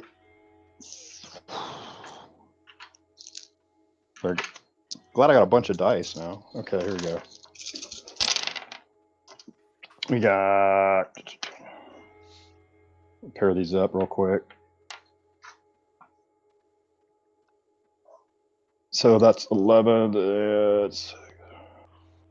So the first one, we'll do this one will be the critical hit. And make that a 22. All right. Next. The next one, oh wait, 22. I got to double everything. So 22 for 40, 44. You explode the thing, dude. Literally Okay. explode. Good enough, right? The next one takes 12. And then I hit it again for another 19. And then the last one would take 11. All right. 13. Sorry, the last one 13. Okay. So explode 2 and leave 1 wounded. You as the first one explodes and you literally step through its powdering demise, you lay into the next one, which cracks and drops on the ground, and the third one also drops just barely. They have 13 hit points, actually, exactly. So there are 5 remaining. Moving down the line, 13. I believe there's 2 of you, right? Yeah. So I think I'm gonna. Do any of them look damaged, or are all the damaged ones dead? No, there's 2 that are slightly damaged. Yeah. All right, I'll hit one of the slightly damaged ones with another vicious mockery. All right. And roll against my I saved. wisdom. Okay. Then I think you don't take any damage. So. Okay. Suck it, Bard. But we're learning that. Said? Well, dude, we're learning that 5th edition bards are not combat oriented, man. They're not. No, I mean No. they do get some good spells later on, but they're. Yeah. It's really dependent. You might They're want to very think about utilitarian. using an actual weapon, dude. Yeah. Well, it depends. Like some of my spells, when they work really well, but the cantrips are terrible. I got sure. you covered. Just get an axe that's also your loot. That's awesome, dude. I'm making a dwarf bard right now. Okay. So, Bob, I think you're the other 13, aren't you? No, you That was missed the last. Jimmy. Jimmy, go ahead, dude. There Oh, are Jimmy. 4 left. 4. No, 5. He Scorching did Ray. damage. Sorry. Scorching Ray. Um, There you go. All right. And it has a radius of 20 feet, I guess. I think it's 20 feet. Oh, Yeah. no problem. The things are right in front of you, dude. All right, so yeah, that's just a minute, my cats. Get Throw a cat at it. That might work. Okay. Flaming cat. Real quick, Jimmy. Yes, are sir. you splitting it into 3 rays and at one, or are you just getting one of them? 3 rays. That's 2d6. So, 1 second. I'll throw that. And that's 11. So 3 rays of 11. 11 damage each. Yeah, I guess that's how it works. It's All right. 2d6 Yeah, times It's each 3. ray. All right. Let's say Yeah, it's that each ray. the first 2 hit the ones that are already damaged, simply because that's the most logical thing for an adventurer to do. Those 2 drop. The other one hits a fresh one, and that one is immolated, but it is still coming at you. There are 2 left. One heavily damaged, and another one very, very, very fresh. Which brings us down to Baron. I stab at the fresh one. All right, go ahead. And let's see, that's an 18 to hit. And I need to do 2d6 and a d8. Oh, cool. That is 19 to hit, or 19 damage. 19 damage. You lop its head off as you fall back on your heel for your further strike coming in the future in a perfectly defensible situation. Now, Cleric, you would be next, but you see Lacey is about to bear down on the one that's barely even walking. Do you want to just let her take care of it, or do you want to burn a spell? Nah, I'll just take my mace and lean it on my shoulder, and I've done enough, and I'll just turn around and Well, you wait. have, actually. You've took out most of them. Which, of course, is, oh my goodness gracious. 20.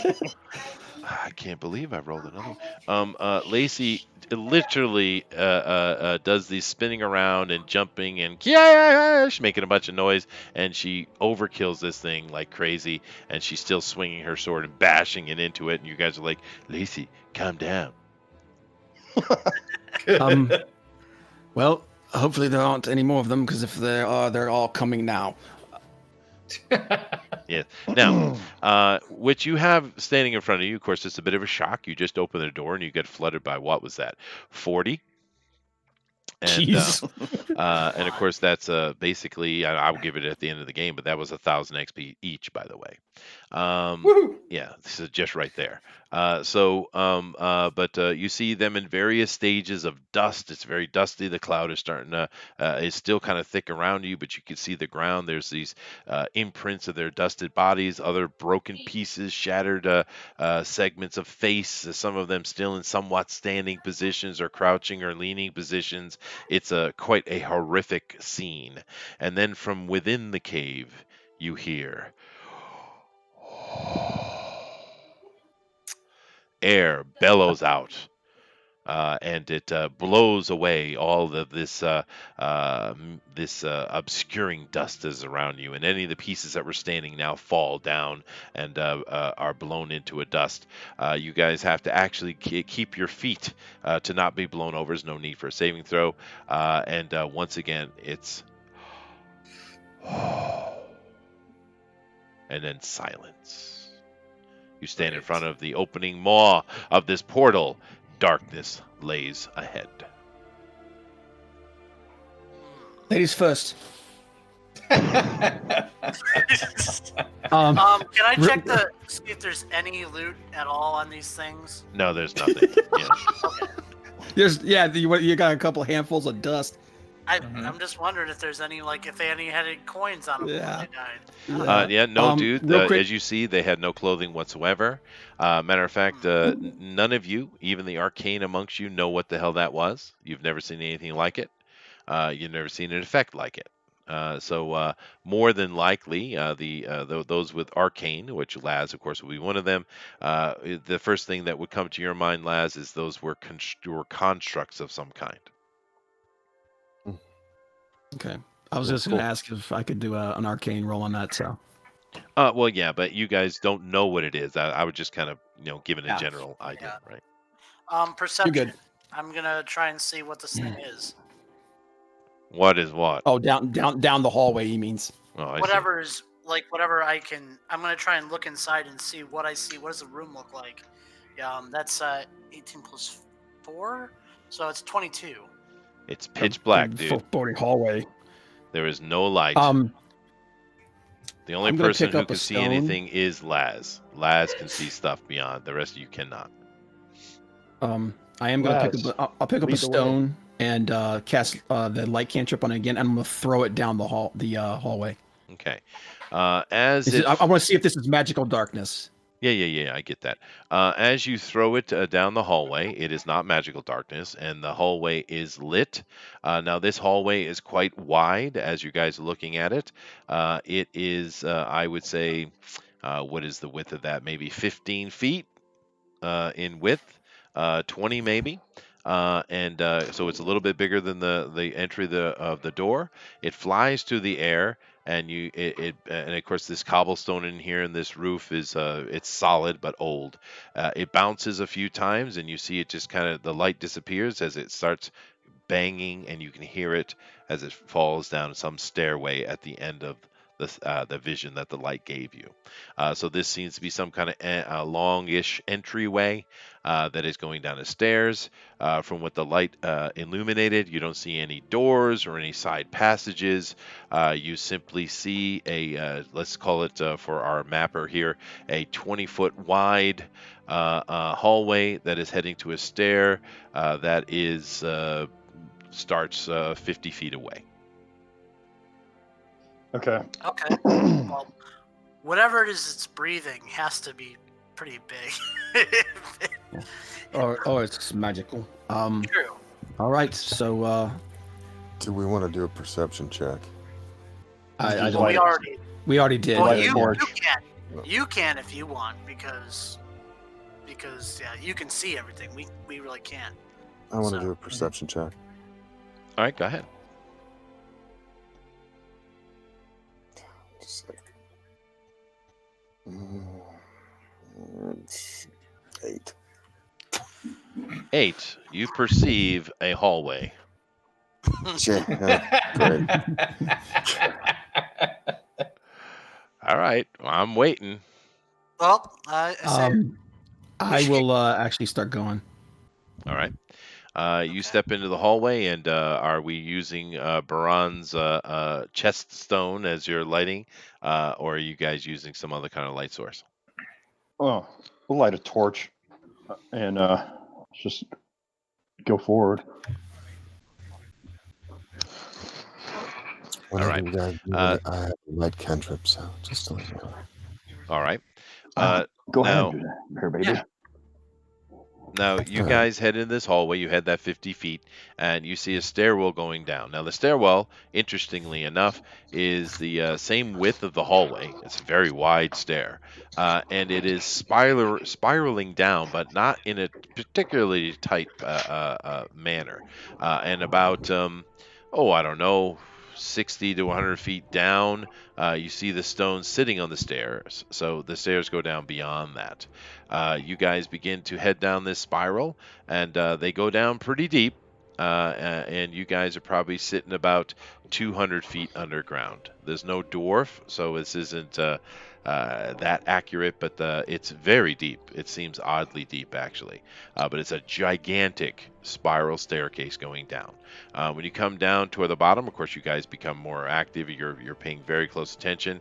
And what you see in front of you is you can't see what's behind the staircase, but what's laying in front of you is a room that is about 100 feet to the width and maybe about 50 feet or so away from the bottom of the stairs. In this room, you see a doorway on the wall directly in front of you, and from which you can see half of a doorway to the right and to the left. Obviously, once you choose to leave the stairwell, you'll be able to see whatever's behind it. Of course, the automatic adventurer's assumption is it's a symmetrical room, and other than these large stone archways that are heading out of the room, you are seeing heaps of garbage and muck, and it's quite humid and wet down here. You can see the floor; it's not flooded, but it's muddy and mucky, and it smells foul. And that's what you see. Do you understand what I described to you, Bill? You said it was 100 feet wide. Sorry, what was the overall? I'm gonna have to do it on graph paper. I don't have enough. These rooms are huge. I won't be able to do it all in this, but It won't always be like that, but yeah. okay. Just the doors again. Sorry. There's one directly in front of you, and there's one to the right, Okay. and one to the left, equidistant to the wall. I mean, I'm gonna probably keep doing perception and check for traps in each room, even though it's. I'm Probably. assuming that you are being perceptive. Everyone's active perception, of course, is on. Assume, and those doorways are double the size that you drew them, Bill. Okay. All right, guys, you're standing at the bottom of the spiral staircase. This immense stone staircase. You're standing. You have not set foot into this room yet, although the bottom of the staircase is pointing directly forward, as you see. Bill has drawn it here. So, what do you guys want to do? Check for traps. See if there's any tripwire, weird looking things, something that's gonna kill us. Go, Baron. That's what you hired for. Yeah, no. Check it out. Sorry. The room itself. What's can we see what's in this room? Well, you can see from the vantage point you are, which you don't know if it's the whole room or not, but because as you come down this staircase, it's not an open staircase; it's a walled tower staircase, right? So you couldn't see anything as you came down. But what you see in front of you, like I said, there are because you do have light sources and stuff, and it's enough light to cast at that distance to show you the doors. It's very mucky. There's piles of debris all over the place. Some of them have bones in them. Some of them are just filled with garbage. If you want to take some time to try to focus on one of those heaps, you may. But it's just kind of a mucky, muddy, foul-smelling miasma. Okay. Are there any this is getting to be a habit? Are there any stones around I could pick up? Not on the stairwell. No. Okay. You All could right, throw well, Baron how at about- it. I'll You know, hand you the could just fire an arrow. Baron, take my torch, Okay.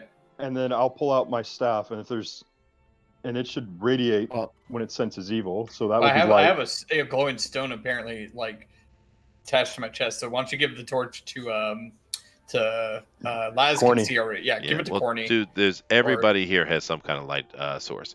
yeah, we're all good. Laz has her sword out, and it's a radiant sword, which is glowing. Bright. I have a sword. No, not Laz. Sorry, Lacey. Lacey. I do apologize. All right. Yeah. I will just whatever tieflings call it. I'll motion for the druid to the druid. Oh my god. I'll Me? motion for I'll motion for Frank Yes. Francisco to flank me, and we'll slowly walk into this room. All right. Go Do Frisky. it. I will stay on the stairs out of the muck. Yep. Okay. Let's go, Francis. Friar Tuck has got your back. Going. Okay. I'm keeping an eye on those piles. Mhm. If they see any movement, I'm gonna drop a spell on them. Don't shoot all your wads at once, man. You Let's know, just we start. Oh could doing just no, it. no, no, no! Oh no, dude, I got Sacred Flame. I can throw that thing as many times as I want. So you Well, guys we step. could just have You Laz step. just strip fire. Yeah, I need. All I need to know. Have you guys stepped into the room or not? That's what I need to know. Yeah, yes. Okay. You guys step into the muck, and your clad feet, of course, are feeling uncomfortable as they possibly become wetted. And as you do so, the entire room does. This time much stronger than before. And everybody give me a dexterity roll or a strength And the roll, roof. whichever you prefer. Well, I didn't step in the muck. I'm still on the stairs. Doesn't matter. That doesn't Oh matter. man. Yeah, The it room's was alive. 17. Yeah. Come on. Oh wow, that's terrible. 20. You said a dex, Or a strength, whichever you wish. 14. like Well, let's specifically see. I acrobatics. have Or to add stuff on my deck, so I Yeah, forgot no, if you that. have acrobatics, you certainly can use that. This Oh, is wait. something, a wind 14. that is trying to knock you over. So 17. any Okay. skill you Okay. have to affect that, please 10. use it. Yeah. All right. 17. I have 20 with my deck, so. I have with 15. my Did Oh, my deck. anyone get And less than acrobatics. 10? That's all I need to know. No. Okay. Lacey. No, well, let me roll for Lacey. No, she rolled a natural 11, so whatever that's adding on to that, so she's fine. Now, you guys, you can't see exactly where the wind should be coming from because it feels like it's swirling about you, actually. But everyone give me a perception roll, however. So it feels like this room is alive. Oh, that's great. Okay. That'd be 21. 16. 21. Mine and 7. Okay. 16. All right, sounds like everybody's fine. Now, you guys hear a very low growl. It's not easily audible over the puffing of the wind because once again, you guys got your feet under you, so I'm not going to make you continuously roll. But this wind swells the room every 5 to 10 seconds or so. So this room is breathing at you, although you guys, and it's quite windy, but you have yourself under you, so you're fine. But you hear this growl, and then you see directly in front of you, walking out of the archway, the doorway. It's not barred. It's an open archway. Entering into this room, you see a very large man, and this large man is clad in absolutely stunning armor. He is as he gets closer to you because he's just walking at you. He takes his round to move, as it were, but he's moving calmly. He's not charging you. But as he comes into view and you can see him more clearly, it matches perfectly the description of the paladin. Oh. Oh, so he's undead. He looks undead. Okay. And this. What was his name again? And you see him here. You don't. I didn't give a name. Yeah. He just said he was a knight of such and such. He was a knight of what's his name? I got it right here. I got notes. Pelor. Yeah. Paylor. Yes, he's a knight of Paylor. But during the conversations, I'm sure his name would have come up. At least his family name, for Yavir, would have certainly mentioned it. And his name, his family name was Dabreth. Da breath. The Dabreth. breath. I couldn't resist. I do apologize. You can yell at me later. Anyway, you see him standing in front of you as he's walking toward you, and now this I just chose this piece of art because I thought it was kind of cool looking. It's actually rather World of Warcrafty, to be honest, or even Games Workshop. But you see hanging around, dangling down, a large medallion that matches the description of the artifact. So it's seemingly your adventure is right in front of you. What would you like to do? This is too good to be true. It'll. Yeah. I'll say his name. So the breath. Yeah, continue. Does he respond? Not at all. No. I'm gonna start Is he still Walk- walking towards us, or did he Yes. stop? He's not stopped his movement at all.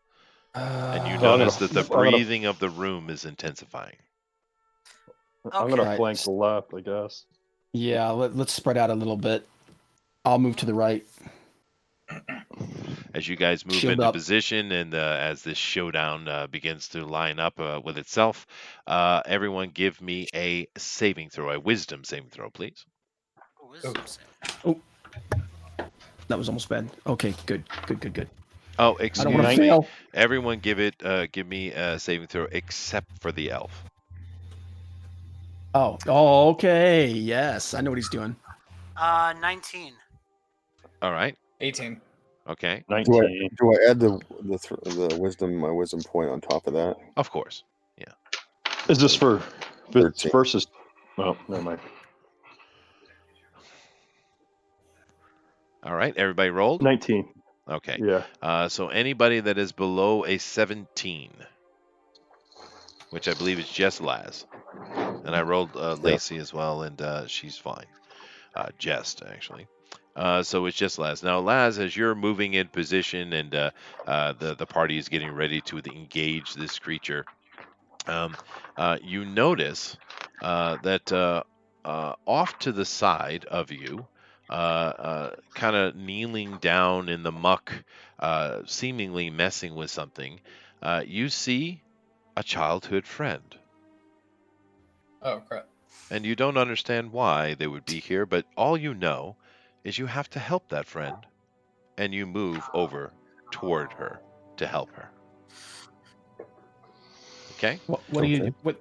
Laz, what are you doing? You cannot hear his words. And is she moving towards the monster here? Nope. She's moving toward the other side of the room, actually, toward another door. You don't know why. Do you want me to do something? I Nope. mean, Nope. You have Okay. nothing to do. The DM is Anybody now do in charge anything? of your character. Enjoy. I'm going to cast command on Laz. So you got to take initiative then. Yes. All right, everyone, give me initiative. All right. Oh wow, it's terrible. Oh God. 6. Wow. Why do my 10 7. numbers? 4. 12. All right. Well, my Reaver here gets an 11. So, anybody beat that? Nope. Me. You Oh. did. All right. Now, Yeah. you see that the cleric is taking an action toward Laz. You don't know what Laz is doing because you guys have, you've been fighting together for a while now. You've become a fairly well-oiled machine.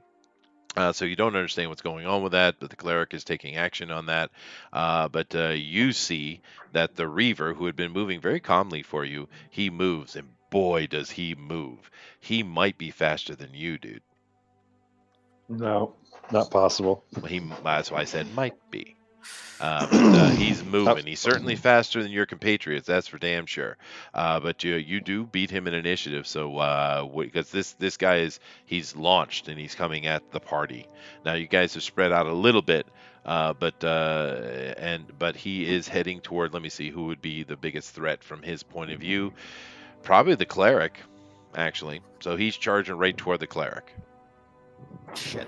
And I'm in the middle of Okay. trying to throw command. Crap. But Bill goes first. So what are you gonna do, Bill?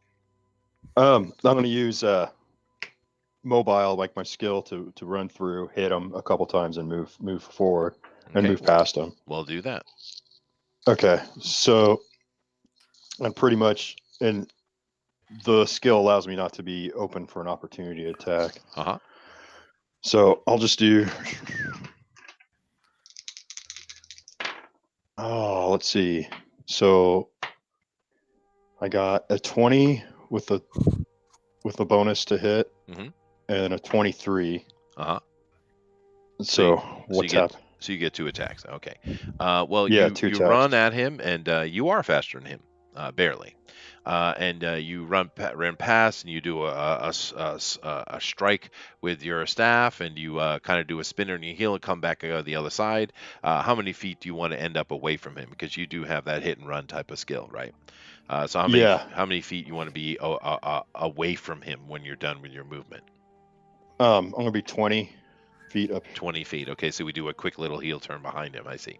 And Yeah. two things happens. One, you hit him both times, but Okay. it does nothing to that armor, meaning you missed. But it was very close. Okay. Okay. So the radiant, yeah, all that. All right. It doesn't matter. Yeah, because you did miss, but I just want to show how close you were. And the other thing you notice is it doesn't pay you any mind at all. At all. Right? And it's my attack. This thing charges into the cleric, and the cleric sees him out of one eye as this thing comes in. And he takes this broken bastard sword that he's using, and he's swinging that with both hands. By the way, he has no shield. So he comes in both, and he swings twice at you, actually. And I got one of them is a 29, the other one is a 22. They both hit. They both hit. All right.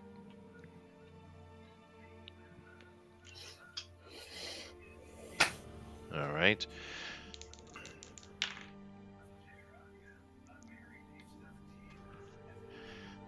You take 23 points of damage and give me a necrotic resist, please. Oh. Oh, this is gonna be brutal. Yeah, this is gonna be brutal. That is a 17. A 17, you save. And you take half of this, which is you take a further 7 points of damage. So 30 total. Ouch. 30 total. And part of that is necrotic.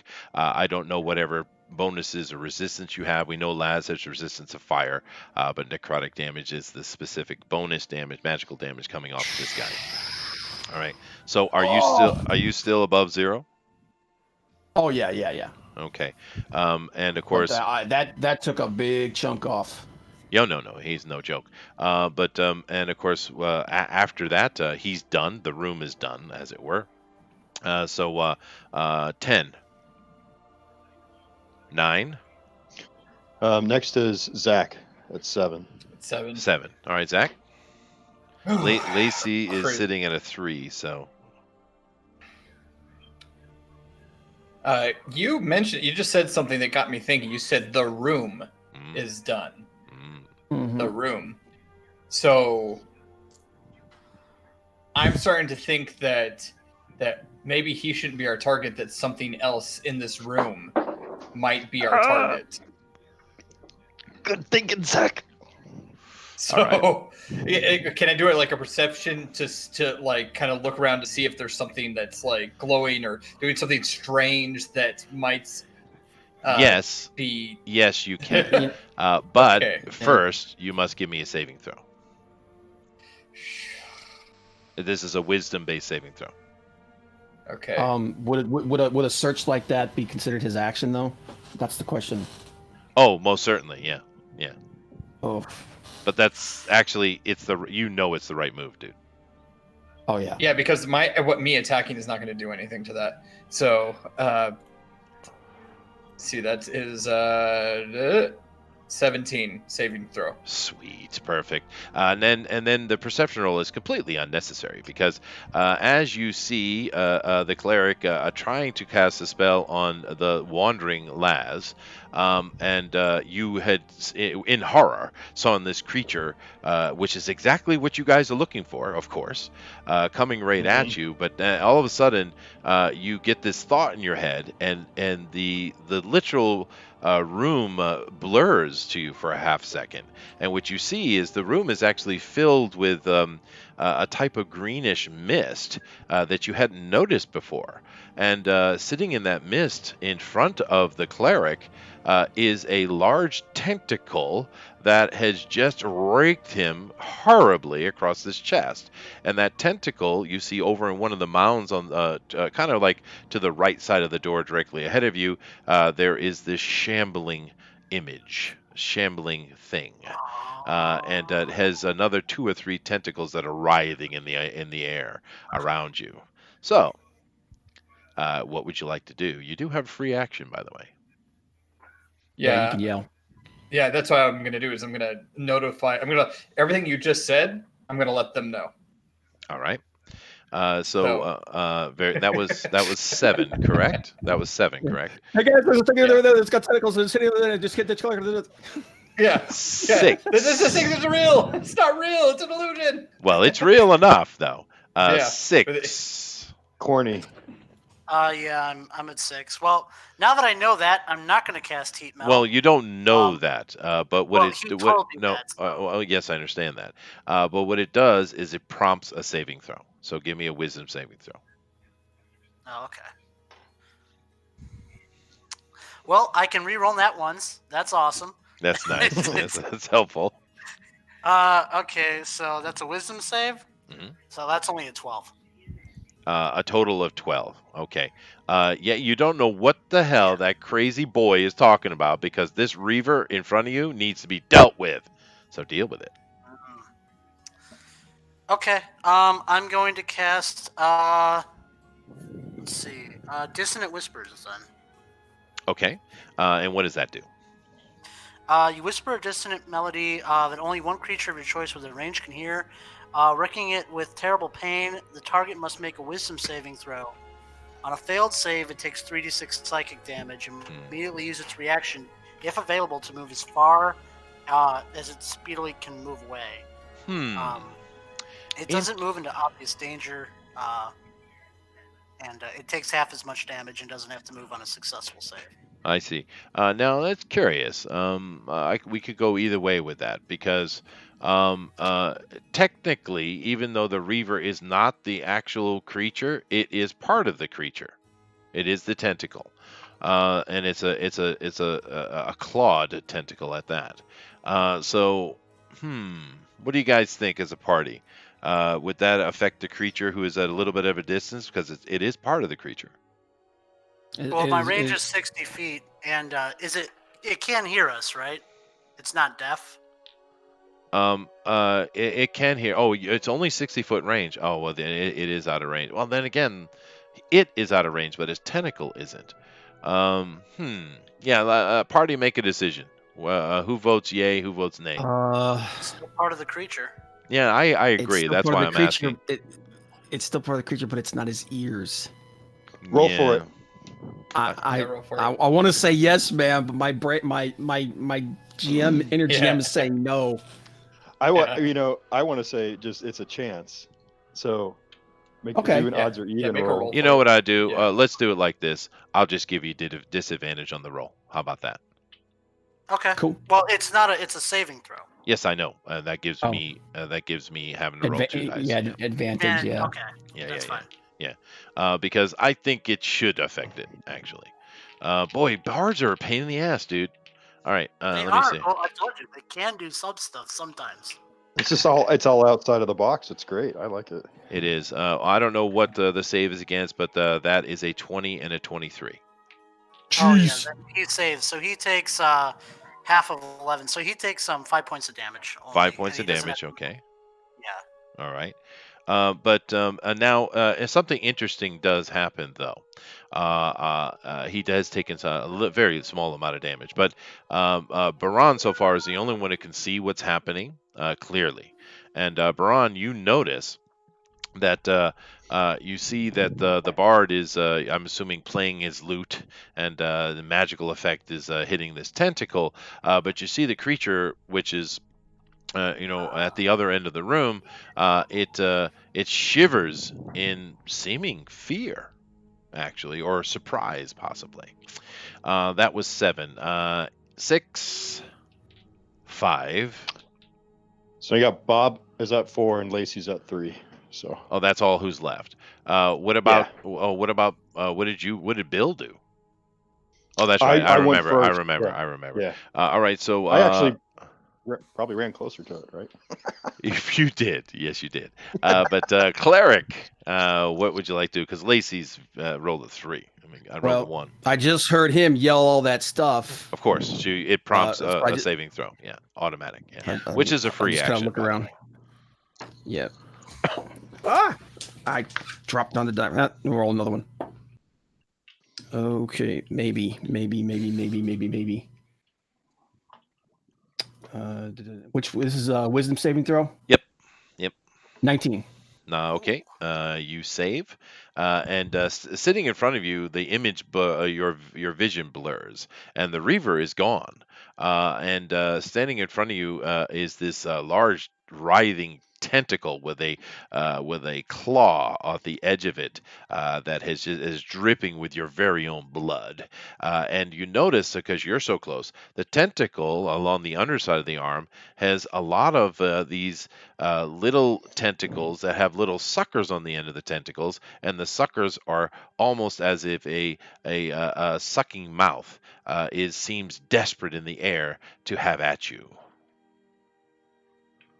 Okay. I am going to cast Guiding Bolt at 3rd level at the creature's mass, the mass behind the tentacle. Oh yeah, you can see it. What's the range on that? The range is 120 feet. Oh, no problem. Okay. So go ahead and make Okay. your attack. Okay. Don't screw me. Oh, good. 18. So 24. 24. No problem. Oh no, is that a direct to hit? I'm sorry, 26. 26. Okay. So this is a hit roll. You do hit. Yes. Yeah. Okay, so where's my dice at? My bag. All right, so that is 5d6. Oh boy. Do Yeah, I guiding bolt can make get do I make a saving throw, or I just take it? No, you just take it. All right. Okay, 1, 2, 3, 4, 5, 6. It's not bad. Okay, 10. 6. 7.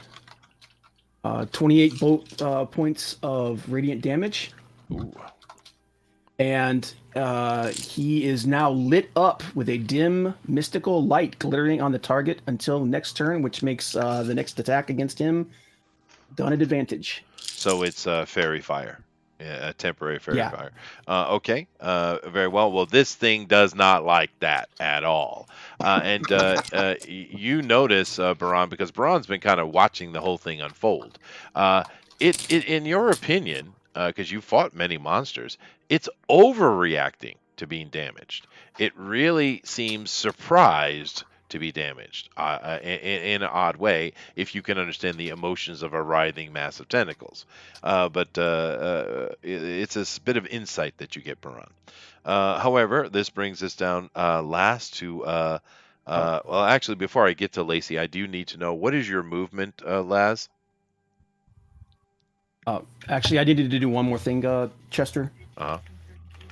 For my bonus action, I will cast Spiritual Weapon right over top of it. All right. And the spiritual weapon, actually, the spiritual weapon, when I was doing spiritual weapon, I was doing it wrong before. It does get to attack as soon as it comes into being. All right. Make your attack. Here's the question though: how far away is it from me though? It is 100 feet away. Okay, the spiritual weapon 95, appears. I guess. Okay, then the spiritual weapon will appear over top of the tentacle, and it will attack the tentacle because that's too far away. All right. Make your attack. Okay, I'm assuming it's a mace. Yeah, it's a giant spiked mace. Spiked mace. God, I swear I know how to talk. A ghostly mace. Nice. It's a big mace. I don't know if this is gonna hit. 17. No, that does not hit. Okay. Okay. It whips. And now, real quick question though: since it's lit up with fairy fire, can everybody see this thing now? oh yeah, no. There's a Okay. spell ongoing, right? Okay. All right. But everyone pretty much has rolled, other than Bill and Lacey. But Laz is the problem. Laz, what is your movement? My speed? Yes. Yep. 30. Okay. All right. Now Lacey. Now Lacey gets her roll. No problem. Wow, that was a good roll. She charges through the muck and splashing over her nice shining armor as she runs up to the tentacle, and she takes 2 strikes at it. And she hit once. So let me see. She does pretty good damage. Once again, this thing overreacts, Baran, to being damaged. It's spewing out a blackish green ichor from the wound of the tentacle it just took from Lacey, by the way, because she's doing practical edged damage here. It's top of the round, which someone goes before me. Who is that? That'd be me. That's you. Give me a saving throw, please. Okay. At advantage. All right. At advantage, please. At advantage. Okay. So wisdom, you said, right? Yes, wisdom. Yes. It's 23. Okay. You're shook out of your dream state, and you see what this thing you see it for what it really is, and you're not happy at being deceived. No. Never. Light him up. Yeah, I'm gonna go at him, and attack with my staff, and I'm gonna try the stunning strike, but I'm gonna see if I hit, and then I can throw it. So that's 5. Gosh. All right. Rolled a 12. Sorry. There we go. So I got a 19. Miss. Miss on a 19. Okay. 20. Miss. 21. Miss. Okay. Dang, this thing is hard to hit. Oh my god. 23. Miss. What? Oh god. Like I can't even hit it now. Yeah. I Well, think that's it's beyond. not completely that he's missing. It's also bouncing off the rubbery effect of it or what have you. A miss isn't necessarily you didn't hit the body of the thing. You just didn't damage it, right? You didn't damage it. Oh, it's got damage reduction. Crap. Okay. Well, if I do hit and I'm hitting with a stunning strike, I mean, if I make contact with it, it doesn't matter. You did not hit. Miss. Okay. Miss. Yeah. Okay. It's action, and it does 2 things actually. One, I need to make a roll. So, Laz, can you tell me what your strength bonus is, please? 0. I don't have any bonus on strength. Thank you. All right. And what is your armor class? 15. 15. Okay. What you guys are all focused, of course, dealing with this creature in front of you. You notice that this creature's action is it pulls its tentacle back away from you. It's screaming in some weird alien sound. It doesn't. Is it a language? Is it crying out in pain? You don't know, but it's creepy. That you do know. And the creature, as it pulls back its tentacle, it disappears below the muck. It is a little wetter over where that area you're at, to the point there's actually standing water, but it doesn't seem like there's depth enough to take this large creature. Because the thing is, you can't tell. You're a bit far away from you, but it looked like it was standing a good 9-10 feet tall. But it just disappears into the muck, into the shallow water, or seemingly shallow water of that area. You guys find yourself alone in this room. And the breath that had been going on stops.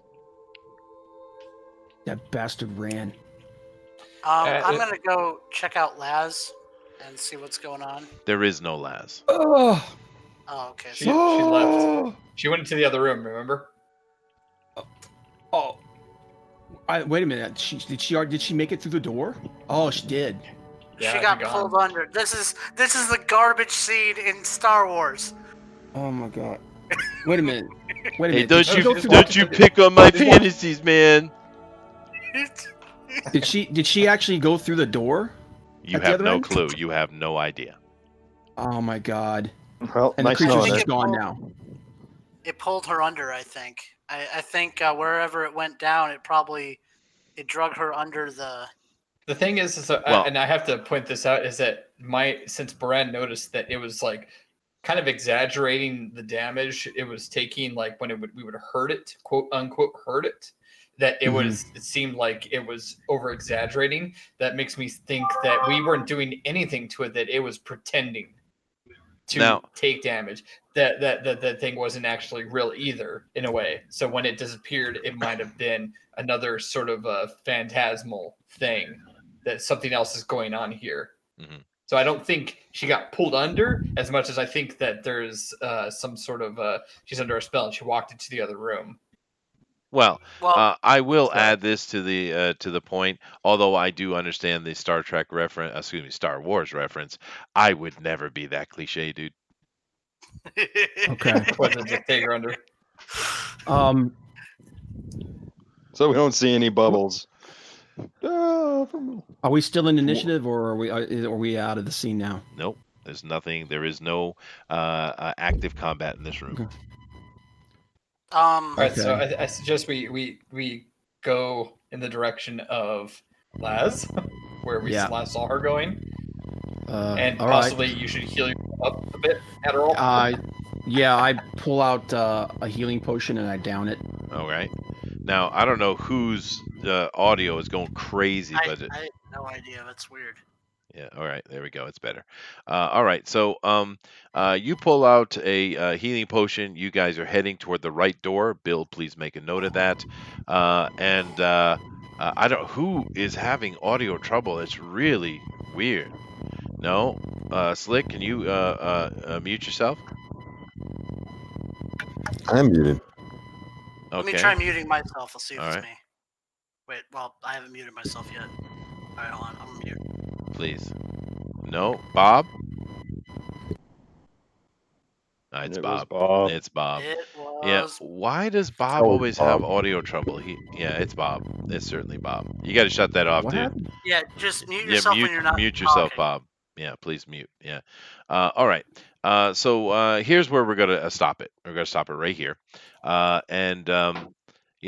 Interesting day. The party is heading toward the left door of this very large muck-filled room, or archway, I should say, to try to save Laz, to find Laz. Where is Laz?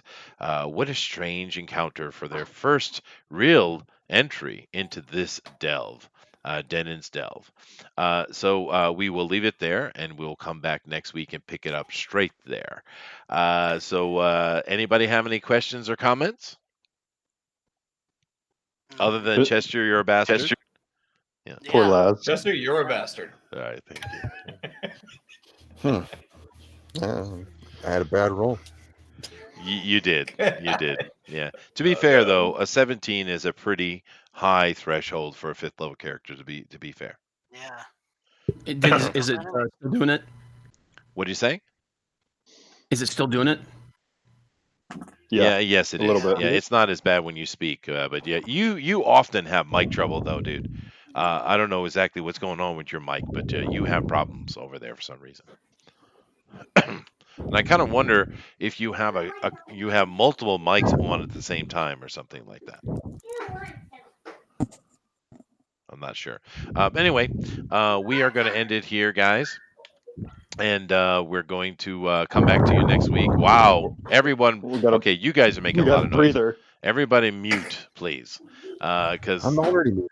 yeah, I know. I'm talking to GOP. He's really that was very loud.